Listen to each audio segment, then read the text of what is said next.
Hello, welcome to my channel শখের দাম লাখ টাকা। যেমন কথা তেমন কাজ। আজকে করবো সেকেন্ড পার্ট। তো চলো, যেখানে শেষ করেছিলাম সেখান থেকেই শুরু করবো। তার আগে যা ব্যবসা করুন, চুলটাকে একটু গুটিয়ে বাম করে রেখে দিই এবং কিছু জিনিস ওভারলুক করে যাওয়াই ভালো, কারণ আমি গান চাওয়া থেকে জাস্ট দুটো স্টেপ পেছনে আছি। কাল যা ম্যাজিক দেখিয়েছি, আজকে একটু কাজে ফোকাস করি, না হলে সরস্বতী ঠাকুর আবার পাপ দেবে যে।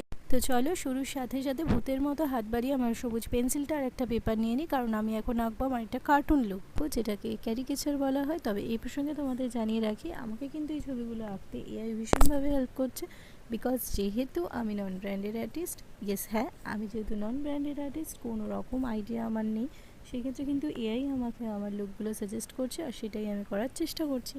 চেষ্টাটা চলতে থাকলে আর কিছু হোক না হোক অনেকটা নলেজ গ্যাদার করে যায়, আর চর্চাটাও কিন্তু কন্টিনিউ থাকে। So first focus on your self and your passion.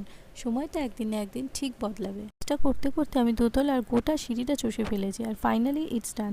এবার তোমরাই দেখো। তবে একটা কথা, আমি হয়তো বিশেষ মহরতী কেউ নই, তাই বলে কি একটা লাইক পাওয়ার মতো কাজ করতে পারছি না। ওই যে কথা আছে, কর্ম করে যাও ফলের আশা করো না, আমার অবস্থা হয়েছে তাই। যাই হোক, দেখা হচ্ছে নতুন একটা ভিডিও নিয়ে। সবাই ভালো থেকো, ততক্ষণ বাই।